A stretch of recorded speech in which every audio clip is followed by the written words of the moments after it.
तो हाँ जी, आपने ये मुझे डिटेल भेजी है। उचित आपका नाम है। इस डिटेल के हिसाब से आपकी कुंडली बनी है वृश्चिक लग्न की। और ये कुंडली यहाँ पे मैंने बना रखी है। वृश्चिक लग्न है, राशि आपकी है कर्क। कुंडली में ग्रह अच्छे भी हैं, कुछ ग्रह खराब भी हैं। पूरा विस्तार में आपको मैं समझाऊंगा। और आपने जो सवाल लिख के भेजे हैं कि विदेश जाना सही है या इंडिया में ही रह के काम करना है, और आगे फ्यूचर कैसा होगा, धन के बारे में पूछा है, हेल्थ के बारे में पूछा आपने। आपके जो भी सवाल मैं कवर करूँगा। सबसे पहले तो आप ये समझो कि जो कुंडली होती है इसमें होते हैं 12 घर। 12 घर मैं लिख देता हूँ, आप एक बार वो समझ लो। ये है आपका पहला घर, ये है दूसरा घर, तीसरा घर, चौथा, ये है पाँचवा घर, छठा घर, सातवां, आठवां, नौवां, 10वां, 11वां और ये लास्ट वाला 12वां घर। अब ये जो 12 घर मैंने लिखे हैं, इन 12 घरों से आपके जीवन के बारे में कुछ ना कुछ पता किया जाएगा। जैसे कि इस पहले घर से हम पता करेंगे आपका जो शरीर है वो कैसा होगा, हेल्थ कैसी होगी, स्वभाव कैसा, रंग रूप कैसा। दूसरे घर से आपका धन जोड़ना देखेंगे। तीसरा घर है छोटे भाई बहन। चौथा घर आपकी माता, मकान, वाहन का है। पाँचवा घर बच्चों का। छठा घर शत्रु, रोग, कर्जे का है। सातवां घर आपकी है पत्नी का घर। आठवें घर से उम्र देखेंगे। नौवें घर से भाग्य। 10वां घर कामकाज। 11वां घर है लाभ। और 12वें घर से आपके खर्चे देखेंगे। अब देखो जी, आपने मेरी दो बातें नोट करनी है। पहली बात, जो मैंने 12 घर लिखे हैं इनको याद कर लो। और दूसरी बात, इन 12 घरों से जो कुछ देखा जाएगा वो याद कर लो। और अब आप ये देखो कि आपने कुंडली में क्या देखना है, वो घर देख लो। जैसे मान लो आपने देखना है, अपने बच्चों के बारे में जानना है, तो बच्चों का जो घर है वो 5वां घर है। 5वें घर से देखेंगे बच्चे। और 5वें घर में नंबर लिखा है 12। 12 है मीन राशि, मालक बना इसका गुरु। तो आपके बच्चों के लिए हमें गुरु ग्रह को देखना पड़ेगा। ऐसे ही अगर आपकी हमने माता के बारे में जानना है तो चौथा घर माता का होता है। और चौथे घर में नंबर 11 लिखा है, कुंभ राशि है ये। 11 का मालक है शनि।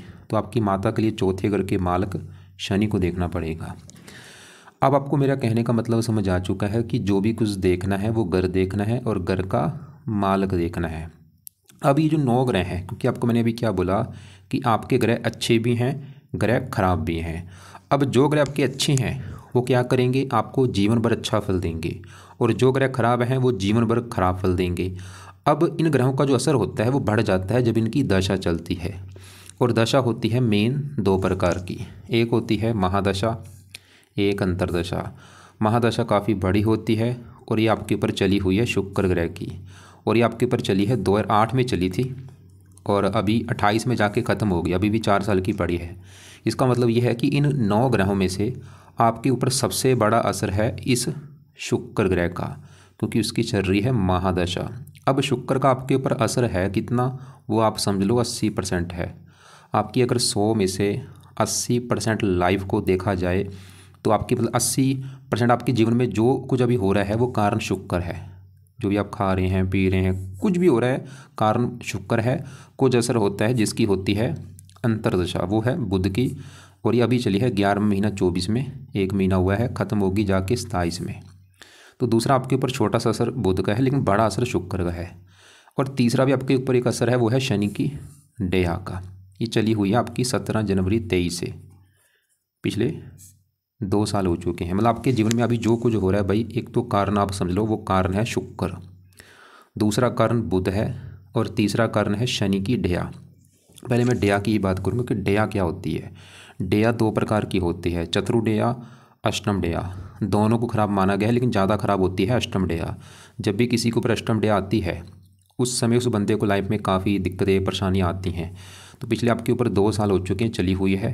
मतलब आप पिछले 2 साल से आप समझ लो आपकी लाइफ में कोई ना कोई दिक्कतें आ रही हैं, जो वो कारण है ये डेहा। जो भी आपको अगर पिछले 2 साल से, चाहे आपकी हेल्थ ख़राब हो रही है, चाहे आपके काम धंधे में दिक्कतें आ रही हैं, चाहे परेशानी आ रही, चिंता हो रही, कुछ भी कारण है भाई अष्टम डेहा। ये तो बहुत ज़्यादा खराब फल देती है। तो अभी ये ख़त्म कब होगी, वैसे अभी मार्च में 25 में, अभी वो 2-2.5 महीने में आपकी ख़त्म होने वाली है। मार्च 29 मार्च को ख़त्म हो जाएगी। उसके बाद मतलब आपको काफ़ी राहत मिलेगी जब आपकी डेहा अष्टम ख़त्म होगी। क्योंकि अभी भी देखो जी 2-2.5 महीने पड़े हैं, तो सवाल कि इस अष्टम डेहा से बचा कैसे जाए। तो जो अष्टम डेहा देखो जी होती है, ये शनि की होती है। तो आपने एक दो उपाय शनि का आपको मैं बता देता हूँ, वो कर लो। पहला उपाय है आप शनि मंदिर जाना शुरू कर दो, और ये आपने हर शनिवार को जाना है और वहाँ पे जाके प्रार्थना करो कि हे शनि देवता जी, आपके मैं मंदिर इसलिए आया हूँ क्योंकि आपकी चल रही है मेरे ऊपर अष्टम डेया। मैं चाहता हूँ आपका जो भी बुरा फल है वो प्लीज़ मुझे ना मिले, मुझे आप अच्छे फल दो। एक तो ये हो गया, मंदिर जाओ शनि मंदिर शनिवार को माथा टेकने। दूसरा है रात के समय शनि चालीसा का पाठ पढ़ा करो।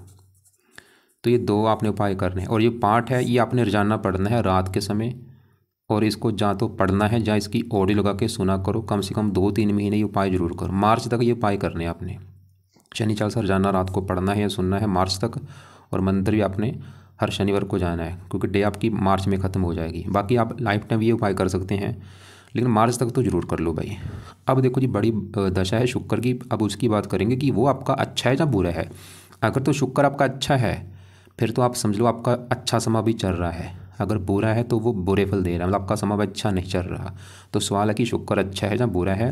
तो शुक्र आपको भाई रले मिले फल देगा, अच्छे फल भी देगा बुरे फल भी देगा। तो विस्तार में जानते हैं शुक्र कहाँ बैठा है, दूसरे घर में। दूसरा घर कुंडली में जो होता है, इस घर से देखा जाता है धन जोड़ना।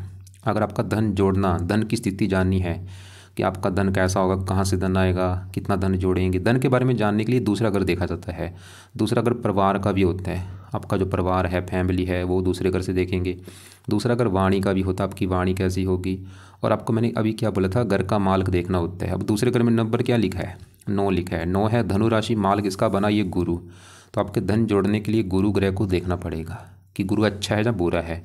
और गुरु के अलावा दूसरे घर में कौन बैठा है, शनि और शुक्र आके बैठे हैं, इन दोनों को भी देखना पड़ेगा। तो टोटल 3 ग्रह देख के डिसाइड होगा धन जोड़ने के बारे में। तो पहले अभी हम दूसरे घर में बैठे शुक्र की बात करेंगे। यहाँ पे मेरी एक और बात नोट कर लो, ये जो ग्रह होते हैं अच्छा बुरा फल क्यों देते हैं। अगर ये अपने घर में बैठे हैं, इनका अपना घर जो है, अगर अपने घर में बैठे हैं बहुत अच्छे फल देते हैं। जैसे चंद्रमा आपका अपने घर में बैठा है, अपने दोस्त के घर में बैठे हैं वहाँ पे भी अच्छे फल देते हैं। उच्च के बैठे हैं बहुत अच्छे फल देते हैं। लेकिन अगर ये ग्रह किसी दुश्मन के घर में चले जाएं अच्छे फल नहीं देते। तो शुक्र जहाँ बैठा है वो दूसरे घर में किसका घर है, गुरु का घर। और शुक्र जो है गुरु को अपना मानता है दुश्मन, और ये एक अच्छी बात नहीं है। और शुक्र का अपने इस कुंडली में 2 घर हैं। एक तो शुक्र मतलब बैठा इस घर में, गुरु के घर में आके है, लेकिन अपना शुक्र का घर एक तो है ये 7वां घर, और 7वां घर है आपकी पत्नी का घर। अगर आपकी हमने पत्नी देखनी है कैसी होगी, 7वां घर देखा जाएगा, और 7वें घर में नंबर लिखा है 2 है वृष राशि, मालक शुक्र। तो पत्नी के लिए देखना पड़ेगा शुक्र को, और वो बैठा है दूसरे घर में धन घर में, शत्रु राशि है, और 7वें घर से 8वें घर में बैठा, मतलब इस घर को पहला घर माने। 1 2 3 4 5 6 7 8। ये एक अच्छी बात नहीं होती कि कोई भी ग्रह जो अपने घर से 8वें घर में हो उसको अच्छा नहीं माना गया। तो शुक्र क्योंकि पत्नी घर का मालक है, ये थोड़ा सा पत्नी संबंधी दिक्कतें पैदा आपको करेगा। कोई ना कोई पत्नी से लड़ाई झगड़े होना, पत्नी से मतलब कोई ना कोई दिक्कतें आएंगी आपको पत्नी विवाह को लेके। और ये जहाँ बैठा है दूसरे घर में धन के घर में, क्योंकि शत्रु राशि है, लेकिन शुक्र पत्नी घर का मालक होकर धन के घर में बैठा है, तो पत्नी चलेगी धन के घर में। शुक्र वैसे ही दिखा रहा है कि भाई पत्नी के आने के बाद आपके जीवन में धन भी आना शुरू होगा, या फिर ऐसा होगा आपकी पत्नी जो है वो धन कमाने वाली होगी, या फिर ऐसा होगा वो धनी होगी, मतलब उससे किसी न किसी प्रकार से धन मिलेगा जरूर आपको। और शुक्र इस कुंडली में इस घर का भी मालक है 12वें घर का, क्योंकि 12वें घर में नंबर लिखा है 7 है तुला राशि, इसका भी मालक शुक्र होता है। और 12वां घर होता है खर्चे का, हानि का। तो खर्चा चला के उठ के धन के घर में, 12वां घर हानि चलेगी धन के घर में। शुक्र भाई धन के घर में बैठा आपके धन की हानि करेगा, धन खर्च कराएगा आपका, शुक्र ही दिखा रहा है।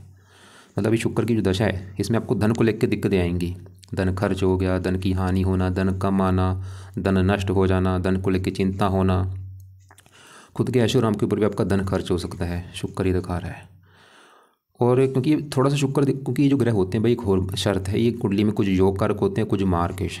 योग कारक ग्रह जो होते हैं अच्छे होते हैं, मार्क ग्रह को अच्छा नहीं माना गया। शुक्र इस कुंडली में है भी मार्केश, इसकी वजह से भी थोड़ा सा दिक्कतें देगा आपको, मतलब धन संबंधी चिंता जरूर देगा लाइफ में। और इसके अलावा परिवार को लेकर दिक्कतें आना। और शुक्र जो है 12वां घर विदेश का भी होता है, विदेश चला गया धन के घर में, ये आपको विदेश से भी धन दे सकता है, या कोई विदेशी व्यापार कर लो या विदेश में जाते हो वहाँ से भी आपको धन आ सकता है। और भी हज़ारों चीज़ें यहाँ पे बताने वाली, बस आप ये समझ लो मतलब अभी शुक्र की जो दशा है इसमें जो दिक्कत आपकी आएगी धन संबंधी चिंता होगी आपकी, धन खर्च हानि होना, और मतलब पूरी तरह से धन लाइफ में ना आना। क्योंकि दशा अभी देखो जी 4 साल की पड़ी है, तो यहाँ पे मतलब कुल मिला के कहने का मतलब ये है कि अभी आपके ऊपर बड़ा असर है शुक्र का। तो अगर आपकी धन संबंधी चिंता आपको आ रही है, धन लाइफ में नहीं आ रहा, कम आ रहा है, या पत्नी संबंधी दिक्कतें आ रही हैं, वो कारण शुक्र है। शुक्र का सही होना बहुत ज़रूरी है। शुक्र मैंने बोला विदेश से धन दे सकता है, मतलब अगर आपका सवाल है विदेश जाने का तो विदेश, वैसे भी आपके और भी काफ़ी योग है विदेश जाने का, आपको जाना भी चाहिए, आपको फ़ायदा भी होगा। तो शुक्र के उपाय सवाल है कि क्या आप करें ताकि शुक्र आपको बुरे फल ना दे। तो पहला जो उपाय है, आप एक तो शुक्र के मंत्र एक बार पूरे करो। सबसे फर्स्ट काम ये है, ये मंत्र हैं 16,000। ये मंत्र आप शुक्रवार के दिन शुरू करना, संकल्प लेके सुबह के टाइम संकल्प ले लेना जो भी शुक्रवार आएगा, और संकल्प ये लेना कि हे शुक्र देवता जी, मेरा नाम ये है, मेरी जात ये है, गोत ये है, आपकी चल रही है मेरे ऊपर बड़ी महादशा और मैं चाहता हूँ आपकी दशा अच्छी जाए, इसलिए आपके जो मंत्र हैं 16,000 वो मैं पूरे करने जा रहा हूँ। तो इस प्रकार संकल्प लेके शुक्रवार को ये मंत्र आपने 16,000 पूरे करने हैं। मंत्र है ओम शुम शुक्राय नमः, ओम शुम शुक्राय नमः। और ये पूरे करने में आपके देखो जी चाहे लग जाए, वैसे इसका ऐसे करना आपकी मर्जी, चाहे इसको 11 दिन में पूरे कर लो या 21 दिन में, चाहे 40 दिन में, चाहे 2 महीने में, चाहे 3 महीने में, या अगर बेस्ट ऑप्शन है वैसे अगर आप रोजाना 4 माला करते हैं तो 40 दिन में आपके मंत्र 16,000 पूरे हो जाएंगे। तो मंत्र एक तो फर्स्ट काम है आपका मंत्र पूरे करके फिर उनको छोड़ देना। फिर आपने जो दूसरा उपाय करना है वो है शुक्र कवच का पाठ, ये पाठ पढ़ा करो। तीसरा उपाय है शुक्र स्रोत का पाठ। अब यहाँ पे देखो जी मैंने 2 पाठ लिखे हैं, शुक्र कवच, शुक्र स्रोत, 2-2 मिनट के पाठ है। ये दोनों पाठ रोजाना पढ़ा करो, या इनको अगर पढ़ना आता है फिर तो पढ़ लिया करो, नहीं तो इनकी ऑडियो लगा के सुनना है। और ये दोनों पाठ सुबह शाम पढ़ने हैं, मतलब सुबह भी पढ़ लो शाम को भी पढ़ लो, और ज़्यादा से ज़्यादा मतलब इनको 2-2 3-3 बार पढ़ो। ये मंत्र से भी बेस्ट है, बाकी आपकी मर्जी है, चाहे एक बार पढ़ो जरूर इनको सुबह शाम। चौथा उपाय है शुक्र का दान किया करो, और ये दान आपने करना है हर शुक्रवार को। क्या दान होता है आपको मैं वीडियो अलग से भेज दूंगा। वैसे देखो जी कई उपाय हैं, मैं सभी उपाय लिख देता हूँ, जो सही लगे आप कर लेना। वैसे कुछ उपाय ऐसे जो जरूरी हैं, जैसे दान तो जरूर करना शुक्रवार को, और ये पाठ भी जरूरी है, बेस्ट उपाय हैं। 5वां उपाय है आप शुक्र की देवी है माता लक्ष्मी जी, तो आप माता लक्ष्मी जी की पूजा उपासना कर सकते हैं। मतलब आप माता लक्ष्मी जी के मंदिर जा सकते हैं माता टेकने, या माता लक्ष्मी जी का कोई पाठ पढ़ लिया करो। एक सबसे बेस्ट पाठ है वो है सिद्ध महालक्ष्मी स्तुति का पाठ है। अगर ये पाठ पढ़ेंगे माता लक्ष्मी भी प्रसन्न होगी, शुक्र भी अच्छा होगा। वैसे भी पाठ पढ़ने से बंदे की लाइफ में धन आता है, क्योंकि पाठ सुनने से लग रहा है। देखो सिद्ध महालक्ष्मी मतलब पैसे के लिए पाठ है, तो पैसा अगर चाहते हो तो ये पाठ पढ़ा करो, सिद्ध महालक्ष्मी स्तुति। एक और भी पाठ है श्री सूक्त का पाठ है, वो भी पढ़ सकते हो, चाहे दोनों पढ़ लो या एक पाठ जरूर पढ़ो दोनों में। एक और उपाय भी है, शुक्र का जो दिन है वो शुक्रवार होता है, तो आप हर शुक्रवार को शुक्र देवता का व्रत रखो, व्रत की कथा कर लो, आरती कर लो। व्रत में क्या होगा, जैसे आप शुक्रवार को सुबह उठ के नहा धो के प्रार्थना करो कि हे शुक्र देवता जी आज दिन है शुक्रवार, आज आपका मैं व्रत रखने लगा हूँ। व्रत में आपने दिन में सिर्फ फल फ्रूट खाना है, रात को एक टाइम भोजन करना है, रात के भोजन में नमक का सेवन नहीं करना, खटाई नहीं खानी, और व्रत की कथा जो है वो सुन लेना, आरती कर लेना। परफ्यूम लगाना बंद करो, चमकीले कपड़े वाइट कपड़े पहनने बंद कर दो। तो ये जो उपाय हैं आपको जो सही लगे वो कर लेना। अब देखो जी हमने क्या देखा कि शुक्र की चल रही है बड़ी महादशा, एक तो बैठा है शत्रु राशि में, एक कुंडली में मार्किश भी है, और मतलब कुछ अच्छे फल भी देगा ठीक है, लेकिन ज़्यादा मुझे थोड़ा सा लग रहा है ये खराब फल देगा। बाकी क्योंकि मेन प्रैक्टिकल भी होता है, बाकी आप देख भी लेना कि जब से दशा चल रही है कि भाई लाइफ में धन आ रहा है या नहीं, या पत्नी संबंधी दिक्कतें आ रही हैं या नहीं। आगे बढ़ते हैं, बुध की चल रही है अंतरदशा, अभी चली है, ये 1 महीना हुआ है, 11वां महीना 24 से 9वां महीना 27 तक चलेगी।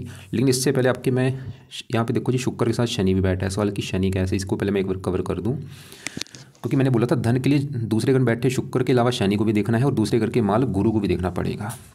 अब यहाँ पे दूसरे घर में जो शनि बैठा है, शनि भी दूसरे घर में बैठा है, किसके घर में, गुरु घर में, और शनि भी जो है गुरु को मानता है भाई दुश्मन। ये एक अच्छी बात नहीं है, क्योंकि मैंने आपको भी बोला था, जैसे देखो एग्जाम सीधी सी बात है, मान लो मेरा घर है, मेरे घर में आया है मेरा दुश्मन, तो दुश्मन मेरे घर में आके क्या करेगा, घर का नुकसान ही करेगा, घर का वो अच्छा नहीं करेगा।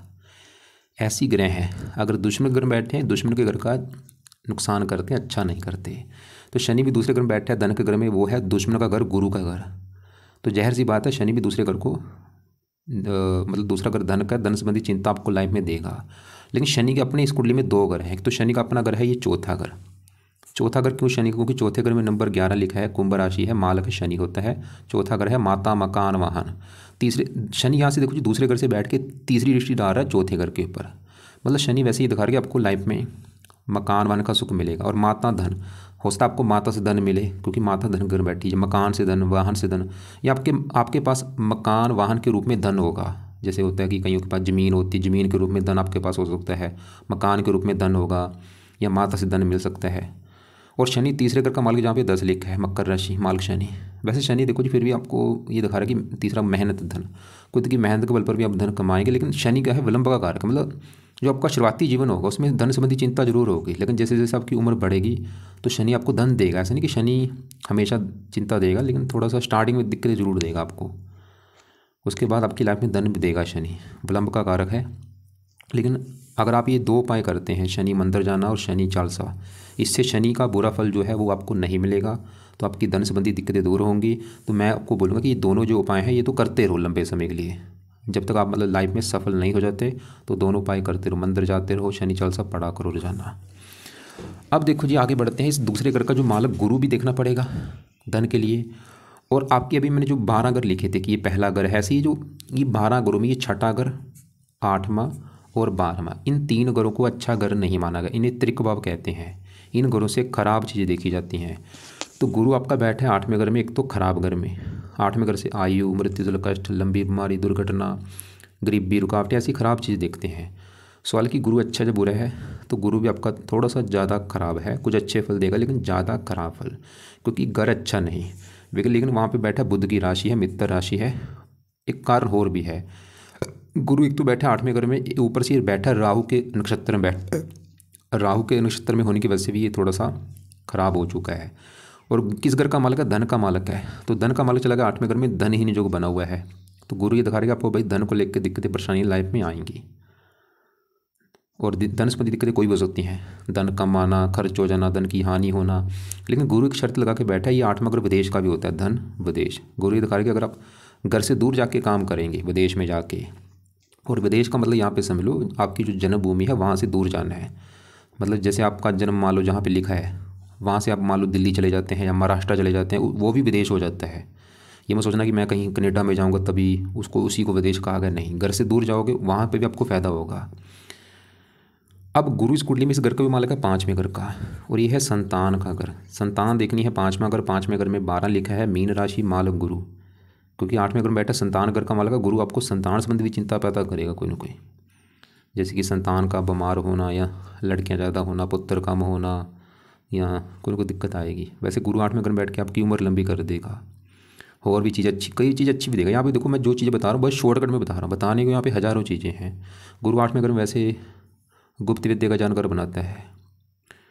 और अब देखो जी आगे बढ़ते हैं आपके, हम बात करते हैं तीसरे घर में राहु की।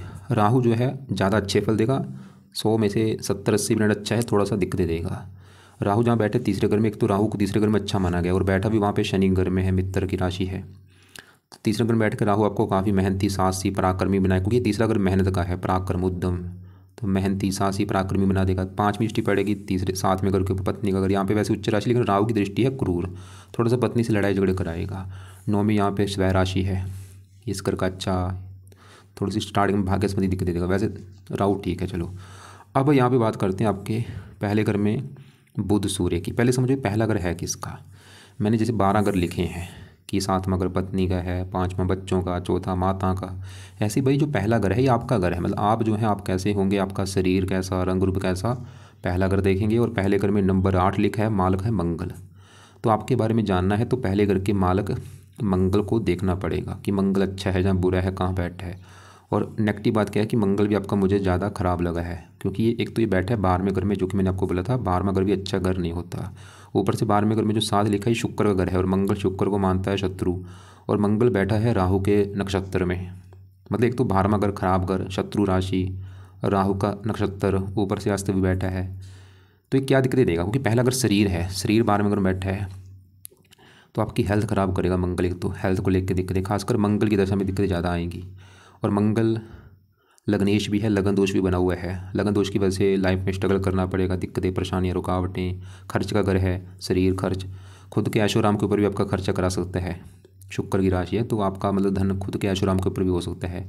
लेकिन ये भारमग्र विदेश का है, शरीर विदेश। मंगल भी दिखा रहा है कि आपको विदेश लेके जाएगा और आपको वहाँ पे फ़ायदा भी होगा। लेकिन मंगल कुंडली में इसकी 3 दृष्टियाँ, चौथी यहाँ पे पड़ेगी, 7वीं यहाँ पे, 8वीं पड़ेगी 7वें घर के पत्नी घर के ऊपर। तो पत्नी घर को देख रहा है कुंडली, इसकी मंगल की वजह से बना है मंगल दोष, तो ये आपको विवाह संबंधी भी दिक्कतें पैदा करेगा। विवाह में देरी होना या विवाह हो भी गया तो पत्नी से आपके लड़ाई झगड़े भी कराएगा। वैसे यहाँ पे मंगल को सही करना है। वैसे मैंने बोला है अगर ये विदेश लेके जाएगा वहाँ पे कुछ फ़ायदा दे सकता है, बाकी इसको भी सही करो। और यहाँ पे इसके वैसे काफ़ी उपाय हैं, लेकिन मैं आपको एक ही उपाय बताऊँगा इसका करने के लिए, वो है मंगल एक देवता है, इसका भी आगे जो देवता वो है हनुमान जी। तो अगर आप भाई हनुमान जी की पूजा उपासना करते हैं तो आपका मंगल तो अच्छा होगा ही, आपका शनि भी अच्छा रहेगा, राहु भी अच्छा रहेगा। इसको मतलब हनुमान जी को ये वरदान है, जो उसकी पूजा उपासना करता है कई ग्रह अच्छे होते हैं। तो हो सके तो हनुमान जी के जितने जो पाठ हैं सुबह शाम पढ़ा करो। मतलब सुबह बैठो, सुबह हनुमान चालीसा पढ़ो, उसके बाद बजरंग बाण पढ़ लो, शाम को संकट मोचन पढ़ लो। और हनुमान जी का जो मंत्र है ओम हन हनुमते नमः, ओम हन हनुमते नमः, ये जाप किया करो। कई फायदे होंगे, मंगल दोष खत्म होगा, पत्नी से लड़ाई झगड़े नहीं होंगे, लाइफ में स्ट्रगल नहीं करना पड़ेगा, हेल्थ अच्छी होगी, कई फायदे, हज़ारों फायदे हैं। बाकी पहले घर में बुध सूर्य बैठे हैं। अब ये जो 10वां घर कुंडली में होता है, इस घर से देखा जाता है कामकाज। कामकाज देखना है 10वां घर। 10वें घर में नंबर क्या है 5। 5 है सिंह राशि, माल किसका है सूर्य है। और सूर्य बैठा है पहले घर में, मंगल की राशि है मित्र राशि है। बहुत अच्छी बात है। देखो जी सूर्य है तो अच्छा, लेकिन यहाँ पे भी गड़बड़ हो चुकी है कि सूर्य बैठा है पहले घर में, लेकिन चलत में इसको अगर देखा जाए चलत कुंडली में जा रहा है बाहर में घर के ऊपर, और ये एक बुरी बात हो चुकी है क्योंकि खराब घर के ऊपर जा चुका है चलत में। अगर ये पहले घर के फल देता फिर तो बहुत अच्छे फल थे, फिर तो ये सरकारी नौकरी को लेकर बैठा है, पिता का सुख अच्छा, सरकार का सुख अच्छा, मान प्रतिष्ठा अच्छी। लेकिन जा चुका है बाहर में घर के ऊपर, काम काज घर का मालक है, तो सूर्य भी आपके काम काज में दिक्कतें पैदा करता रहेगा, पिता संबंधी दिक्कतें, सरकारी कामों में दिक्कतें। लेकिन सूर्य भी एक शर्त में अच्छे फल देगा, वो है ये 12वां घर है विदेश, कामकाज विदेश। सूर्य भी दिखा रहे कि अगर आप भाई विदेश में जाओगे तो वहाँ पे कामकाज के लिए अच्छा है। और सूर्य के भी उपाय रहने तो, लेकिन इसके उपाय अपने करने हैं जब इसकी दशा चलेगी, और इसकी दशा आगे आने वाली है 28 के बाद।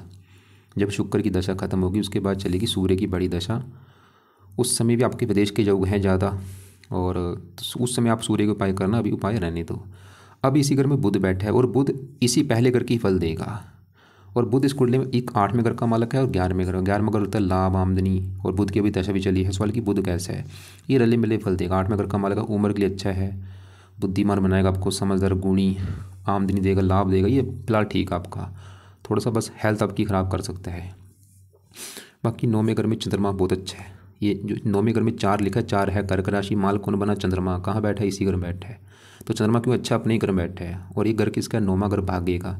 चंद्रमा वैसे फिर भी आपको भाग्यशाली बनाएगा और भाग्यवंशी मतलब लाइफ में चीज़ें मिलती रहेंगी, एक अच्छी बात है आपकी। लेकिन इसी घर में केतु थोड़ा सा अपनी दशा में भाग्य की हानि भी करेगा, इसके लिए कुत्तों को रोटी डाला करो।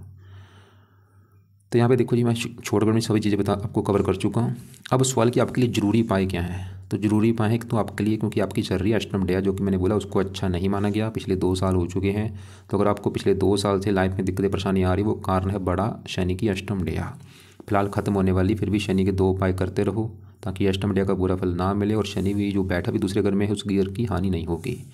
तो एक तो शनि के 2 उपाय जरूरी हैं। इसके अलावा किसके उपाय जरूरी हैं, शुक्र के, क्योंकि उसकी चल रही बड़ी दशा, वो भी आपका ज़्यादातर नेगेटिव है। तो शुक्र के भी जो मैंने उपाय लिखे हैं कोशिश करो ज़्यादा से ज़्यादा उपाय करने की, ये ज़रूरी है। दोनों पाठ सुबह शाम पढ़ो, दान शुक्रवार को करो, माता लक्ष्मी जी का पाठ पढ़ लिया करो, व्रत आपकी मर्जी है रखना आता तो रख लो, नहीं आता कोई बात नहीं। और हनुमान जी का जरूर करो, मंगल अच्छा होगा। राहु के उपाय नहीं करने, केतु के लिए कुत्तों को रोटी डाल दो। और बाकी सूर्य के उपाय अभी रहने दो, 4 साल के बाद शुरू कर देना। गुरु के उपाय भी रहने दो, लेकिन आपने इस बुध के उपाय जरूर करने हैं। क्यों, क्योंकि बुध की अभी चली है दशा 1 महीने से, अभी देखो 27 में ख़त्म होगी, ताकि बुध की दशा आपकी और अच्छी जाए, अगर जो बुरा फल थोड़ा बहुत होगा वो ना मिले, क्योंकि बैठा व्यस्त है। तो बुध के भी जो उपाय हैं, पहला उपाय है आप बुध का कम से कम 1 माला मंत्र जाप रोजाना आपने करना है। दूसरा है बुध कवच का पाठ पढ़ा करो। और तीसरा उपाय है बुध के जो देवता हैं गणेश जी हैं, तो गणेश जी की भी पूजा उपासना कर लिया करो। मतलब गणेश जी का जो मंत्र है ओम गण गणपति नमः, वो रोजाना 1 या 2 माला कर लिया करो। तो मैंने क्या बोला, बुध का जो मंत्र है रोजाना करना है।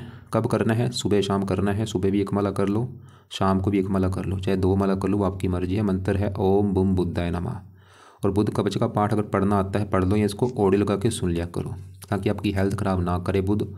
और गणेश जी का जो मंत्र है ओम गण गणपति नमः, वो भी 1-2 माला सुबह शाम कर सकते हो। बाकी देखो जी कुंडली में विदेश जाने के काफ़ी योग हैं, आपको जाना भी चाहिए और आपको फ़ायदा भी होगा। बाकी अभी एक बार आपके सवाल मैं दोबारा देख लेता हूँ। एक तो आपने मुझे बोला है कि इंडिया में सेटलमेंट बेटर रहेगी या कनाडा में। मैं आपको फिर बोलूँगा, विदेश का मतलब होता है घर से दूर जाना, चाहे कोई दूसरी कंट्री है चाहे आपका अपना ही देश है। तो मैं आपको बस फिलहाल ये बता सकता हूँ कि घर से जितना दूर जाओगे उतना आपको फ़ायदा होगा। बाकी फिर भी जो उपाय बताएँ ज़रूर करो, क्योंकि ग्रह आपके सही बताऊँ थोड़े से ग्रह भाई मुझे ज़्यादा ख़राब भी लगे, अगर सही बताऊँ आपको मैं, ग्रह थोड़े से ख़राब भी हैं। धन का मालिक वो 8 में अगर बैठा है, धन ही नहीं जो बना है, राहु के नक्षत्र में बैठा है, कैसे लाइफ में धन आएगा बताओ। तो धन संबंधी दिक्कतें आने के काफ़ी योग हैं। धन के घर में शनि शुक्र बैठे हैं, शत्रु राशि है। हेल्थ खराब हो थोड़ी सी आपका जरूर होगी, जैसे मंगल शरीर का मालिक 12 में अगर बैठा, 12 में अगर हॉस्पिटल का भी होता है। अगर हेल्थ में दिक्कतें आ रही वो देखो पहले कि वो ग्रह किस ग्रह का रोग है। अगर कोई त्वचा संबंधी रोग, अभी जैसे बुध की दशा है इसमें आपको त्वचा संबंधी कोई रोग हो सकता है, त्वचा का रोग हो गया, चर्म रोग, ऐसे कोई रोग हो सकते हैं। अगर कोई रक्तचाप ब्लड प्रेशर, वो मंगल का रोग है, देखो किस ग्रह का रोग आपको है। शुक्र की दशा चल रही, शुक्र गुप्त अंगों का कारक है, गुप्त अंगों से रिलेटेड आपको कोई रोग हो सकता है, जैसे कि पेशाब में दिक्कत आना, वीर्य, लिंगंड, कोश, बवासीर, कुछ फैमिली प्रॉब्लम है। फैमिली अगर लिख के भेज देते आपको मैं ज़रा कवर कर देता। अगर आपकी पत्नी वाली दिक्कतें हैं, वो पत्नी के घर का माल शुक्र है, वो थोड़ी सी पत्नी संबंधी दिक्कतें पैदा करेगा, और मंगल दोष भी है, राहु भी थोड़ा सा पत्नी से लड़ाई झगड़े कराएगा। फिर भी अभी आपको अगर कोई बात समझ नहीं लगी, कुछ पूछना है तो अपना जो सवाल है वो मुझे व्हाट्सएप पे लिख के भेज देना, या मुझे कॉल करके पूछ लेना। कॉल करने से पहले एक बार मुझे व्हाट्सएप कर लेना। और आपको जो दान मैंने बोला है, एक तो मैंने केतु का दान बोला, कुत्तों को रोटी डालो। शुक्र का दान हर शुक्रवार को करना है, और सूर्य का दान नहीं करना, बुध का दान रहने दो, और राहु का दान भी रहने दो। और बाकी आप शनि का दान शनिवार को कर सकते हो शनि मंदिर में, ये भी लिख लेना। यहाँ पे मैंने लिखा नहीं, लिख लो कि शनि का दान भी आपने शनि मंदिर में करना है। जब शनि मंदिर जाएंगे वहाँ पे तेल का दान कर दो, सरसों का तेल लेके, या काली उड़द की दाल का दान कर दो, ऐसे दान आप कर सकते हैं।